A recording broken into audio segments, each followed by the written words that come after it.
Splendid air. Rough shooting. Perhaps a little fishing.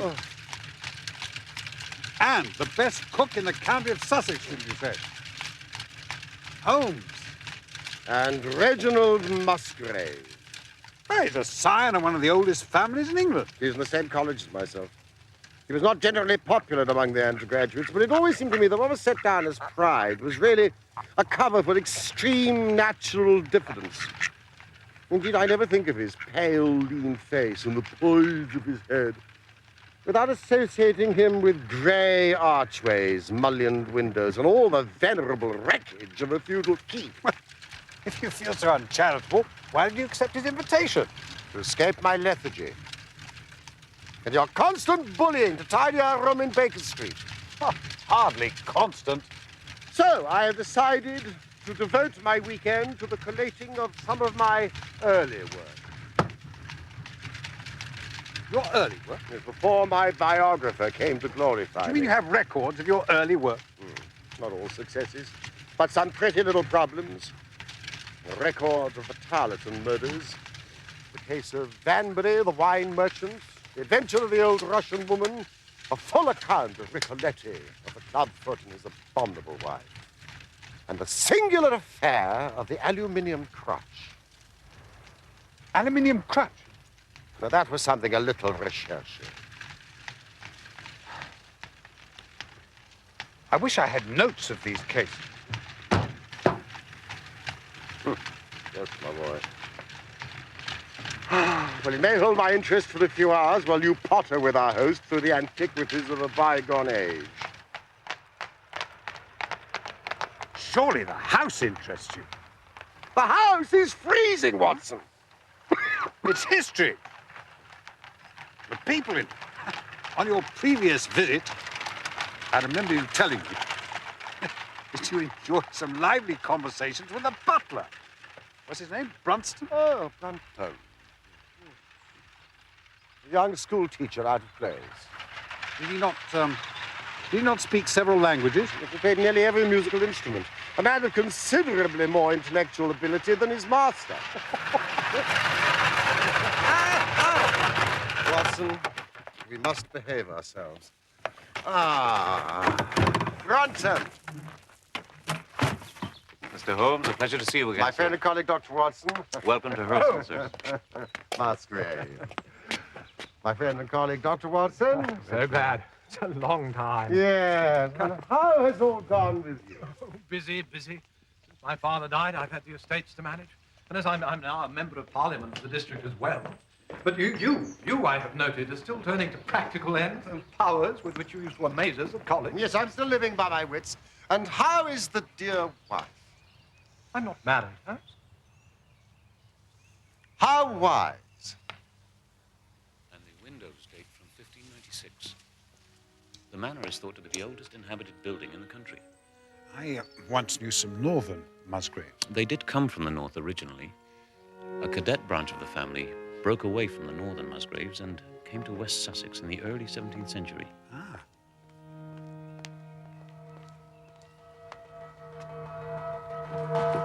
Holmes!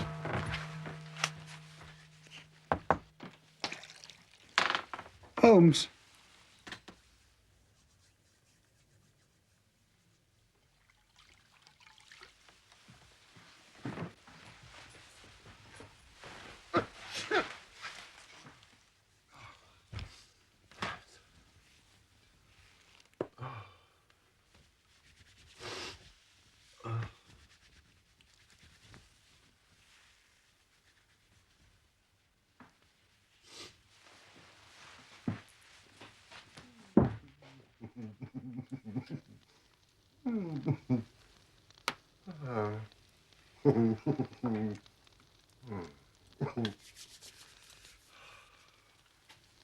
More brandy, sir? No, Brunton. Well,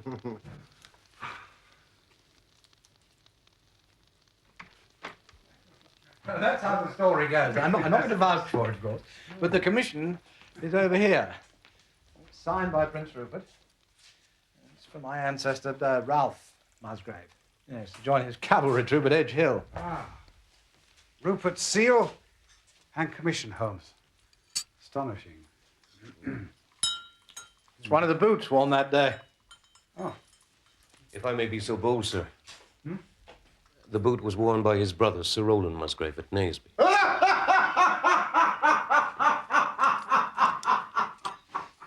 was it indeed? As my butler was once a schoolmaster, I must bow to his scholarship over mine in matters of my own family's history. Yeah, no, never mind. You may leave us now. Brunton, where is Rachel tonight? She has a slight distemper, sir. I told her to go to her room.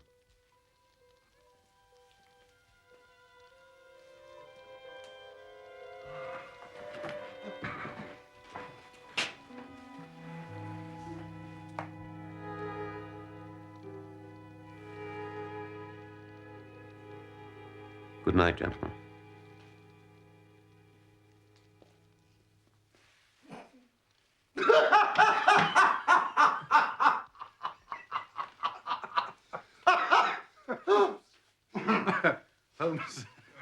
Holmes has told me of Brunton's extraordinary gift. I remember my last visit, he spent several hours explaining to me in French the origins of the piccolo. It is wonderful that he should have been satisfied for so long with such a position. But I suppose he's been comfortable and lacked the energy to make a change. Oh, yes, indeed. The butler of Hurlston. It's always a thing that is remembered by all who visit us. Oh, dear Musgrave. However, this paragon does have one fault. Bit of a Don Juan. Well, it's not a difficult part to play in a quiet country district. When he was married, he was all right, but since he's become a widower, we've had no end of trouble with him. I mean, a few months ago, we were in hopes he was about to settle down again. He became engaged to Rachel Howells, my second housemaid, but he's thrown her over. Taken up with Janet Tregallis, my gamekeeper's daughter. Now, Rachel's a very good girl, but she is of an excitable Welsh temperament. Now she wanders around like a black-eyed shadow, thoroughly unsettling the household. Rachel?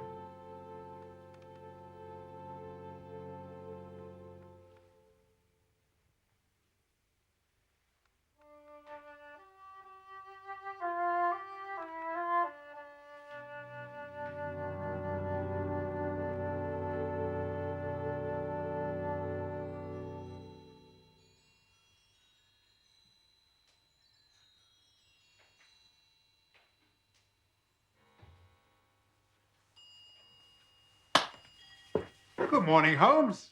Sir Reginald. Shh.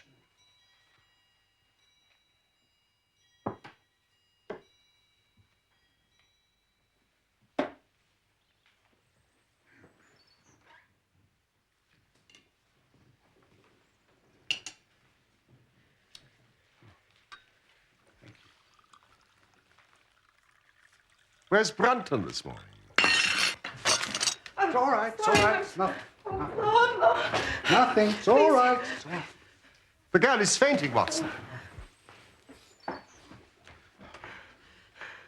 My dear young woman, you should not be at work. You should be in bed. You may leave your duties, Rachel. Come back when you're feeling stronger. I am strong enough, sir. I'll be the judge of that. You must go to your room. Lie down. And on your way, tell Brunton that I wish to see him. The butler's gone.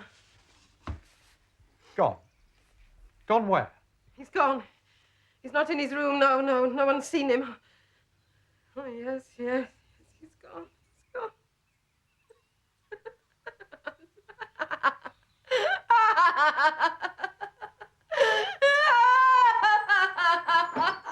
It's all right.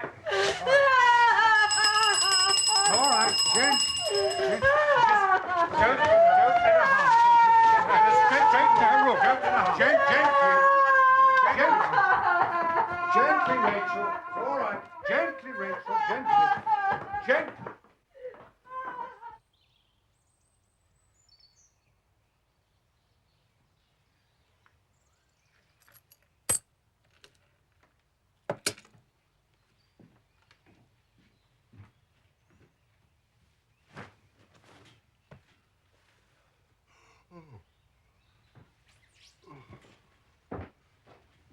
But the bed's not been slept in. Have you searched the house? Oh, from cellar to garret. The girl was right. There's no trace of him. He's gone. Difficult to see how a man could have left. I mean, the windows and doors are all fastened. And what man goes away in the middle of the night and leaves all his possessions behind? Money, watch. Well, I've given the girl something to calm her down, and I've taken the liberty of sending for a local nurse. She's in a most unusual nervous state, and should on no account be left alone for a while. This is the girl who was engaged to Brunton? Rachel Howes, yes, yes. A girl with a fiery Welsh temper. Oh, Watson. Well, gentlemen, look, I have no intention that this small domestic incident should ruin your weekend. I propose we continue our plans for a shoot. And we'll return, hopefully, to some simple explanation.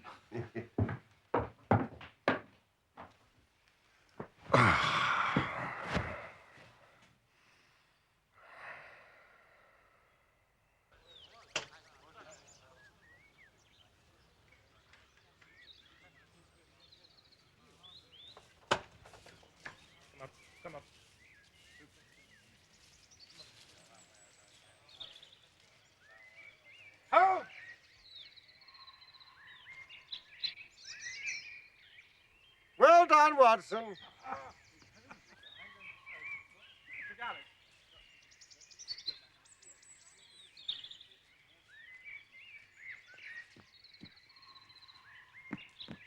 Holmes. Holmes, I was telling Watson something happened last night which may throw some light on this matter. Well, this is very embarrassing, but I find I need your advice. I couldn't sleep after foolishly taking that cup of café noir after dinner. And about 2 o'clock, I gave up the struggle. I came downstairs to fetch a novel I'm reading, which I'd left in the library. Well, you can imagine my surprise when I saw a glimmer of light coming from the open door. I remembered I'd extinguished the lamp and closed the door when we retired. Naturally, my first thought was of burglars.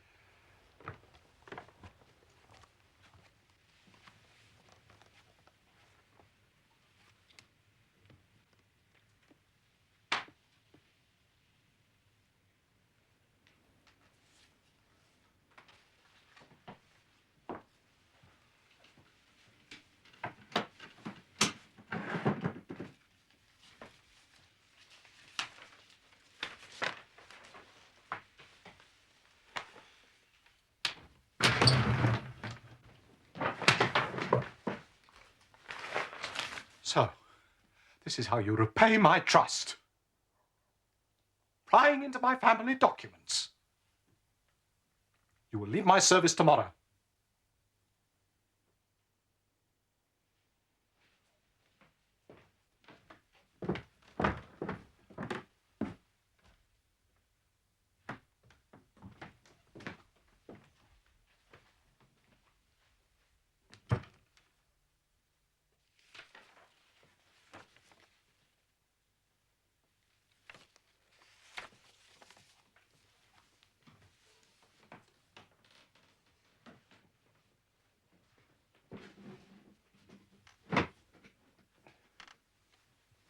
Mr. Musgrave, sir,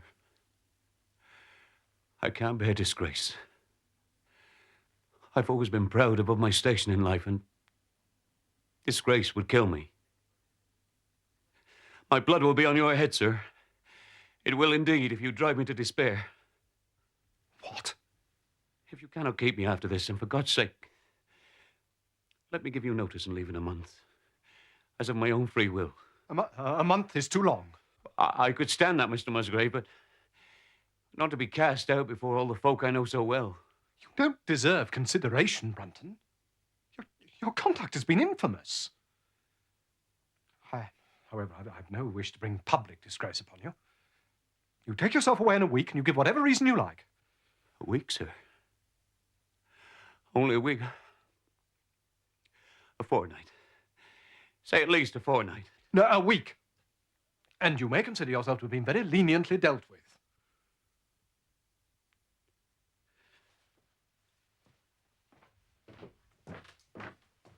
But what is strange is that he seemed most anxious to stay. Well, it's quite plain to me what happened. He went back to his room, thought it over, decided to stage his disappearance there and then, cleverly. Possibly with the help of his new woman friend. Janet? Oh, no, she lives with her father on the other side of the lake. And besides, I doubt if she'd have the wit to help him. This piece of paper, which Brunton thought worth his while to consult, even at the risk of losing his job. Well, it's nothing. It's nothing of any importance at all. Nevertheless.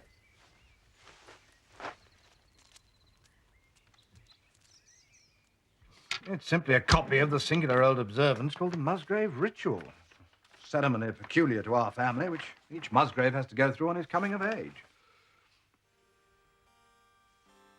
It's a strange catechism. Undated, but written in the style of the middle of the 17th century. Would you and Watson be good enough to read it out to me? Oh, Doctor, I know it by heart. Whose was it? His who is gone, Who shall have it? he who will come, Where was the sun? over the oak, Where was the shadow? under the elm. How was it stepped? West 8 by 8, south 7 by 7, west 6 by 6, south 5 by 5, and 2 by 2, and so under. What shall we give for it? All that is ours, Why should we give it? for the sake of the trust.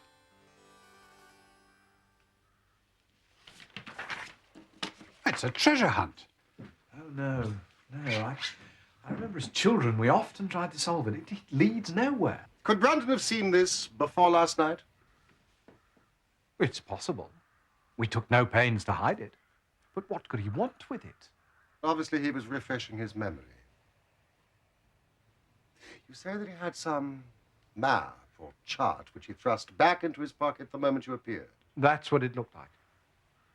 Yes, we must re-examine this ritual. The measurements obviously refer to some exact spot to which the rest of the document alludes. You're given two guides. Yes, an elm and an oak.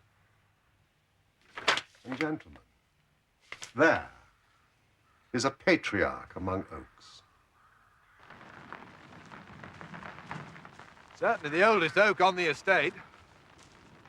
This tree must have been here at the time of the Norman conquests. In all probability, but I tell you, it can't be the oak referred to, Holmes. Generations of Musgraves have attempted to solve it. They've dug up half this field.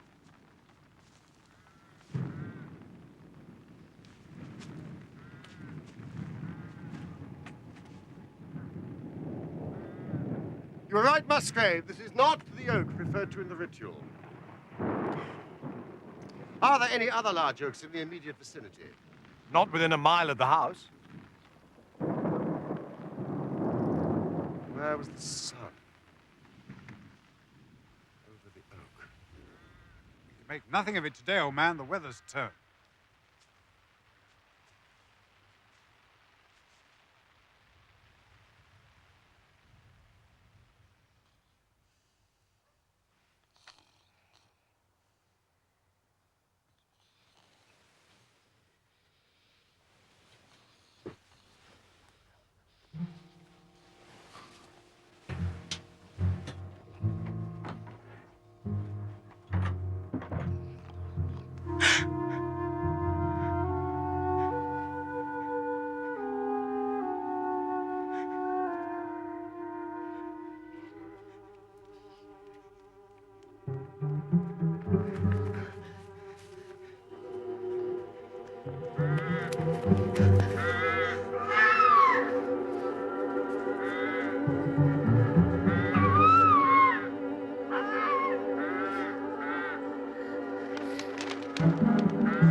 It's 8 foot deep here. Poor demented girl. We must live in hope, old man. There's been no body found yet. Nothing so far, sir. We just about covered all of it. I found something!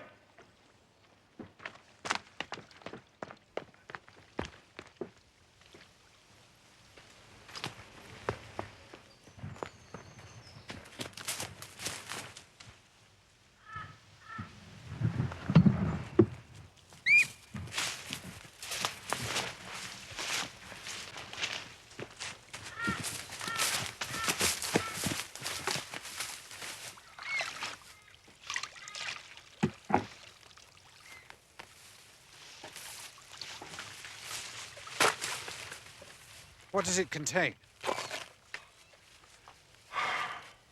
Nothing of value. Could have been thrown in by anyone at any time. No, recently, or the water would have rotted the bag. The maid last night. Well, it would explain her journey to the mere, but then, where did she go?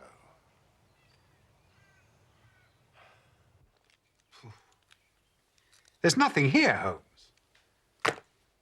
It's just a mass of rusted and discolored metal and some pebbles. And where is Brunton? Or Rachel? Why should anybody bother to throw this into the lake?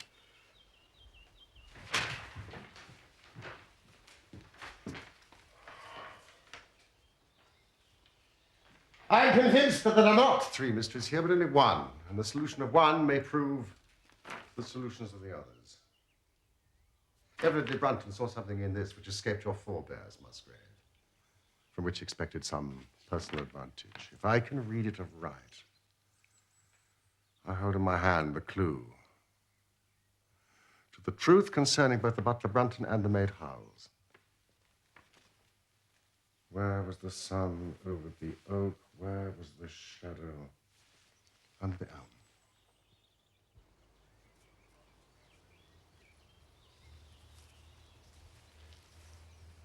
So this is where it grew? Yes? I suppose it's impossible to tell me how high it was. Oh, I can give you that at once. It was 64 feet. It's my old tutor. He used to give me lessons in trigonometry. When I was a lad, I used to know the height of every tree and building on this estate. I am grateful to your tutor. Tell me, did Brunton ever ask you such a question? Here, on this lawn? Now that you call it to my mind,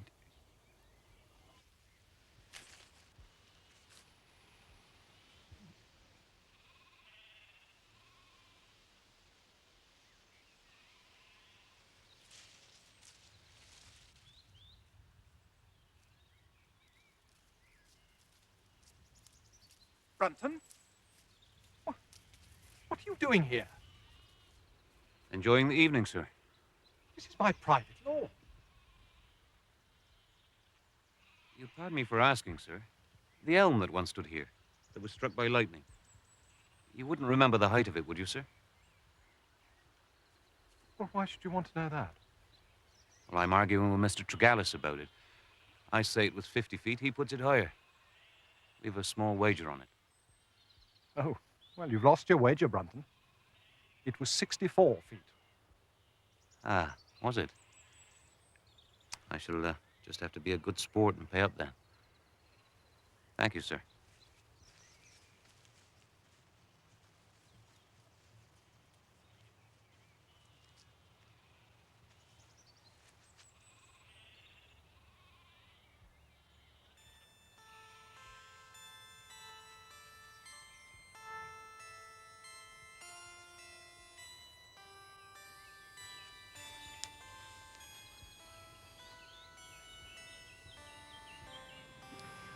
Excellent.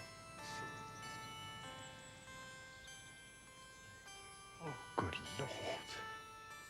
Now we must find where the shadow of the elm would have fallen when the sun is just cleared of that elm. Well, that'll be difficult, Holmes, since the elm's no longer there. Well, now, come, Watson. If Brunton can do it, then so can we. The answer lies in trigonometry. Musgrave, I need all the fishing rods that you have in the hall.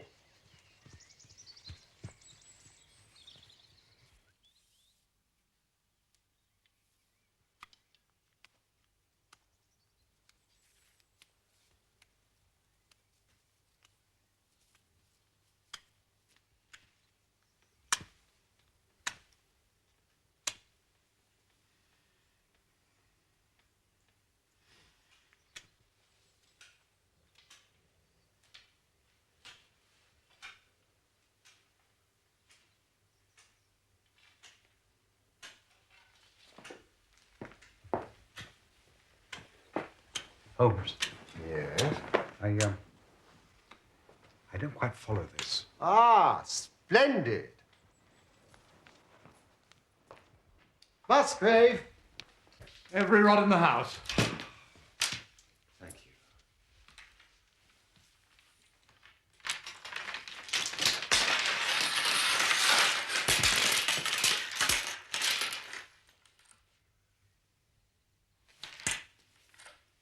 Measuring stick, please, Watson.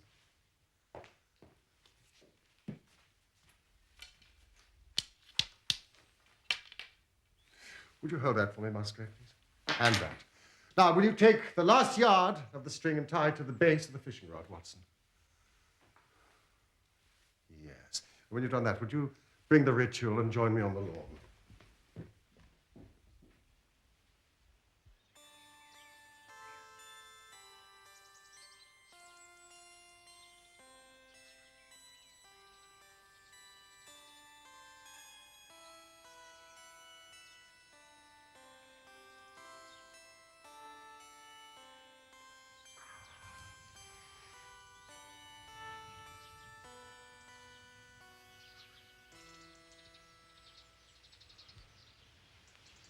Would you measure that shadow, please, Watson?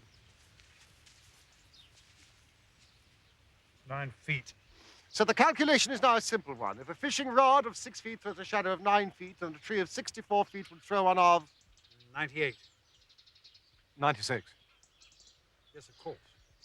And the line of one, of course, would be the line of the other.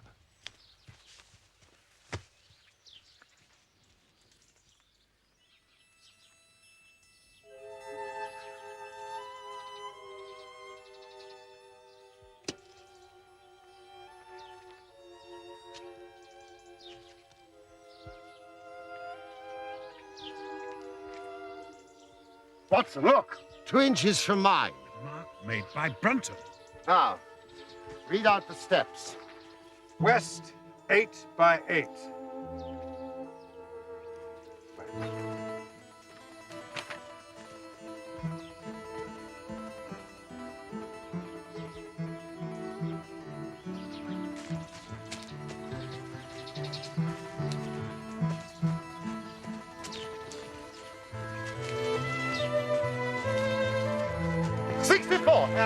South.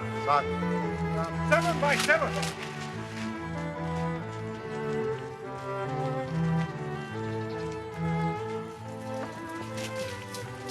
$49. West, 6 by 6.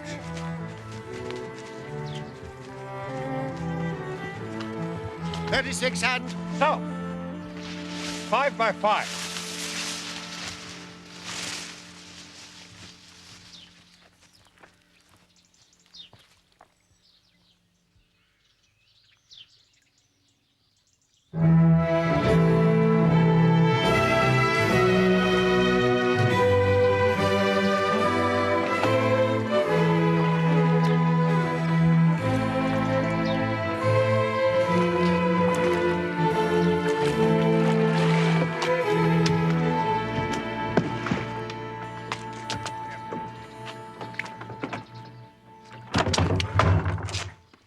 And 2 by 2.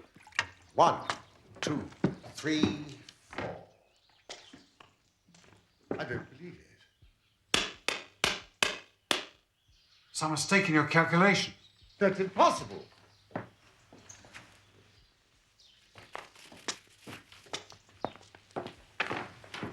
Brunton hasn't been here. 2 by 2 and so under. These stones haven't been moved in many a long year. And under. Holmes, you've forgotten the and under. Is there a cellar under here? As old as the house.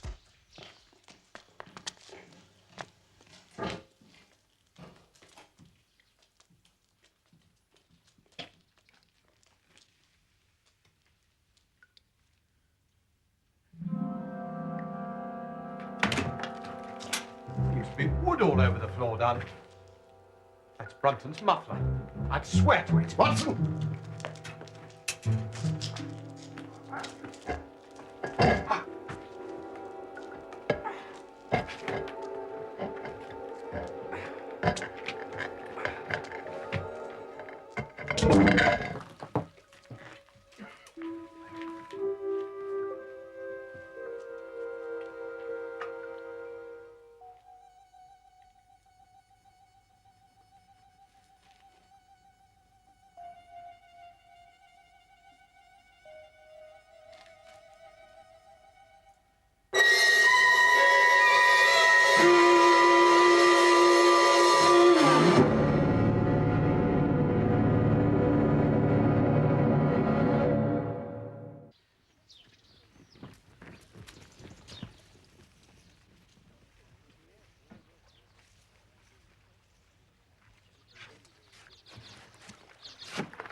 Inspector, this is a friend of mine, Dr. Watson. Inspector, I have some experience in forensic pathology. The man has been dead for 2 days. Cause of death, suffocation. No wound or bruise on his person, sir? None. Accident, eh? Oh, there's no doubt about it. He must have been down there alone, and the flagstone just fell shut on him, poor fellow. Sir Reginald, I'm told that your butler was down in the cellar in an unused part of the house. What was his business there, sir? A butler's duties are many and varied, Inspector. I can't possibly answer that question. Well, no one would have heard his cries for help in that part of the house. That is the point, surely, Inspector.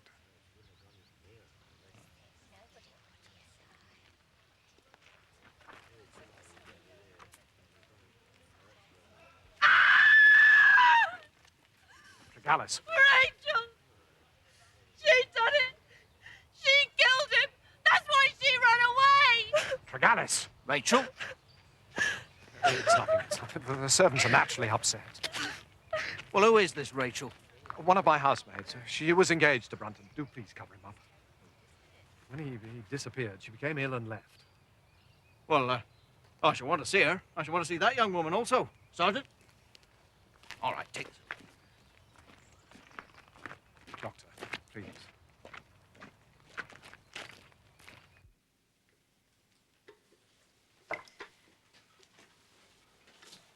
The local inspector, Holmes, would like. If you could find a plausible explanation for him to avoid publicity in this wretched... I must confess that so far I am disappointed in my investigation. I had reckoned upon solving the matter when once I'd found the place referred to in the ritual, but now that I'm here, I'm as far as ever from knowing what it was your family concealed with such elaborate precautions. But you've solved my mystery of Brunton. But how? How did his fate come upon him? And what part has been played by the woman who's disappeared?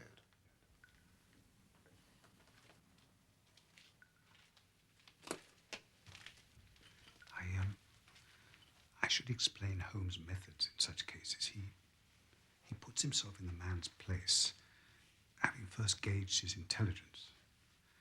Then he tries to imagine how he himself would have proceeded in similar circumstances. In this case, Brunton's intelligence is first rate. So you see, it is unnecessary to make allowance for the personal equation. As the astronomers have dubbed it.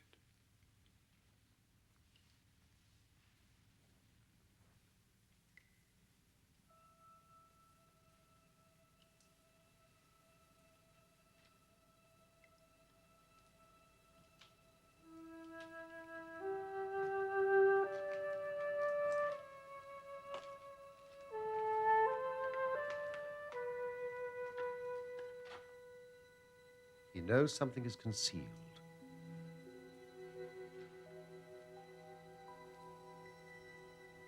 He has spotted the place.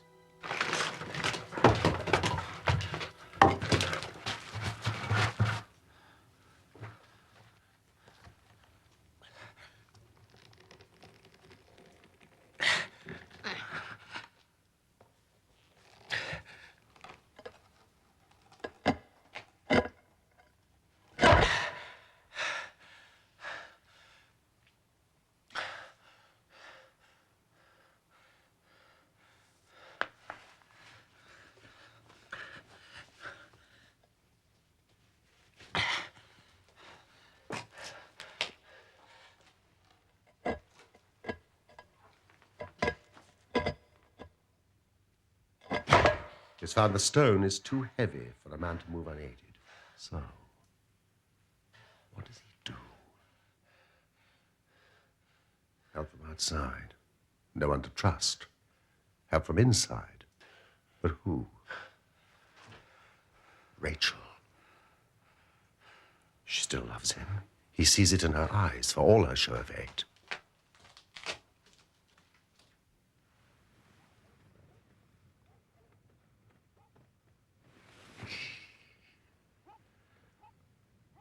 I'm here to say I'm sorry, my love. I'm a foolish man. I don't deserve you.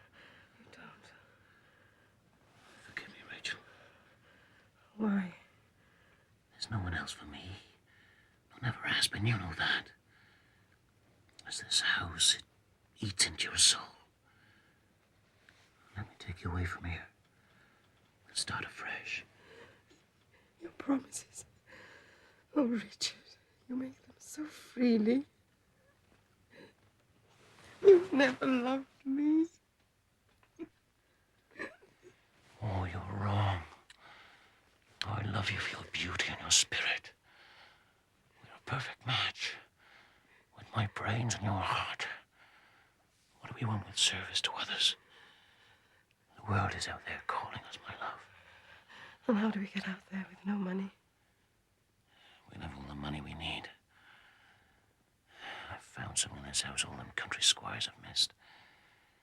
Now I've found it and I'm ready to go. Not without you. I couldn't live without you. I'm to be your husband, Rachel.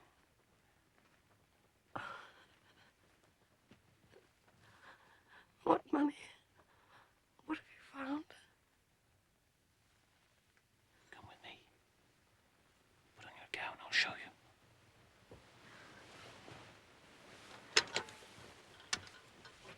Softly now.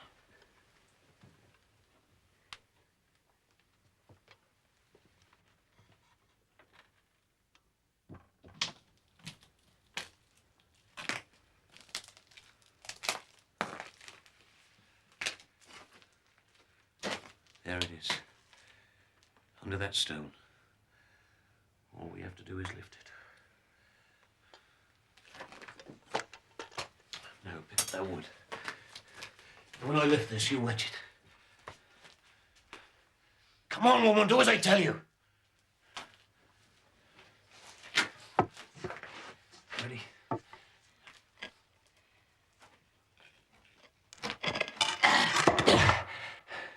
another one.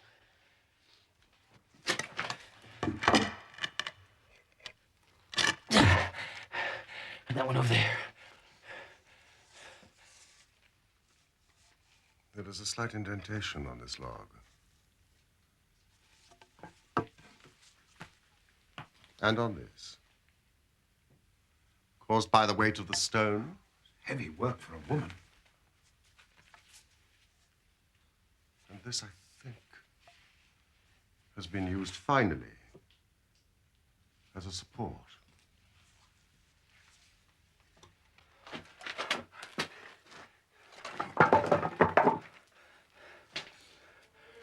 There's our treasure.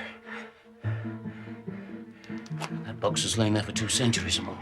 Going to steal it? How can you steal what nobody knows exists? Well, how did you know then? Brains, my girl. History and mathematics. Here, hold the light for me.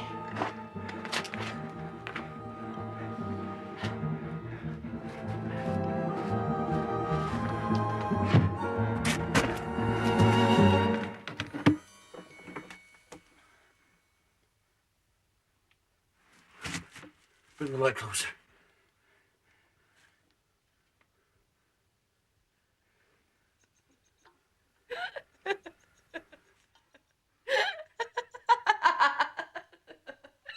Make our fortune. Oh, yes, that's a fine promise. Quiet. There must be some value in it. Clever are you?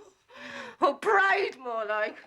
Oh, better than your masters. Quiet, woman. I know your cleverness. Husband, you just needed me to help you. If it had been treasure, you'd have been off and away without me. You'd have gone with her. You're a fool if you believe that.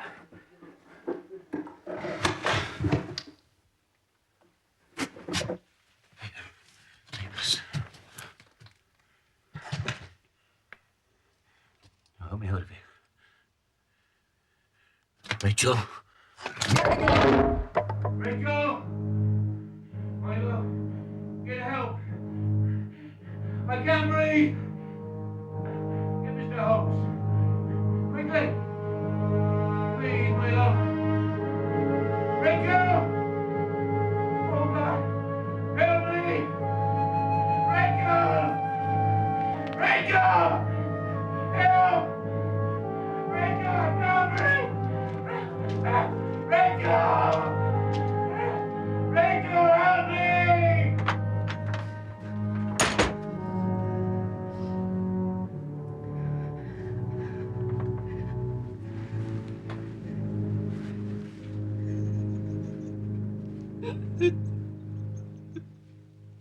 That would explain her blanched face and her fevered brain at breakfast the next morning.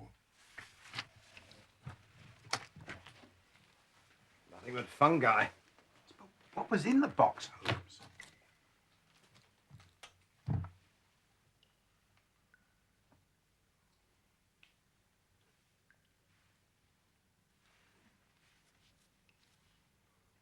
It's Charles I. We may find something else of Charles I. The bag that was fished from the mere. Gentlemen, look. It's a jewel. Family heirloom. It's possible.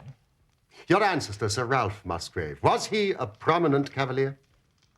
Oh, yes, indeed, yes. He was close to Charles II in his wanderings during the Commonwealth. Then I think that should give us the last link that we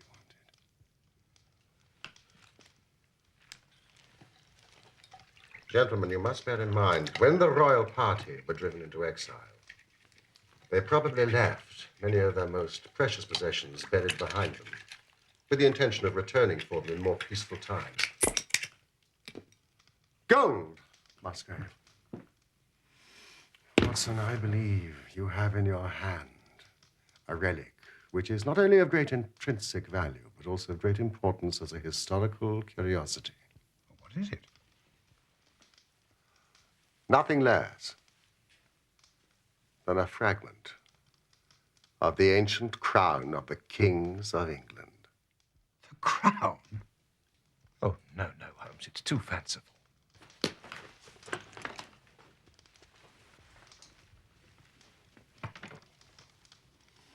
Now consider the ritual. How does it run? Whose was it? His who is gone. That was the execution of Charles. And then, who shall have it? He who will come. That was Charles II, whose advent was already foreseen. There can, I think, be no doubt, gentlemen, that this battered and shapeless diadem once encircled the brows of the Royal Students. But how came it to my family? When Charles I was executed, the crown was seized, broken into pieces, and sold for 1,000 guineas.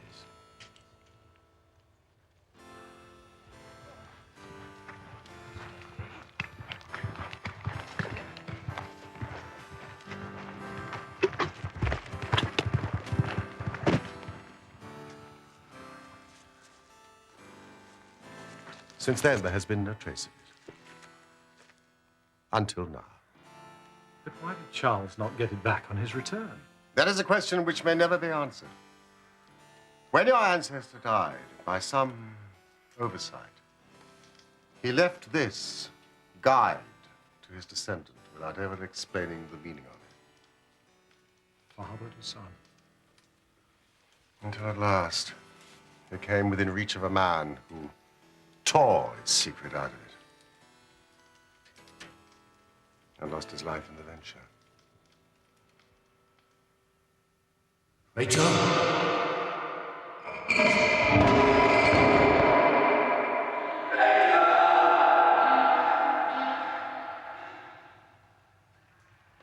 Was it chance the wood slipped? Was she only guilty of silence? She had a passionate Celtic soul. The man had wronged her. She had him in her power. Might it not have been vengeance that sent the stone crashing? Her hand that dashed it away. And what has become of her? Very probably she's far away from Holston now and carries her secret with her.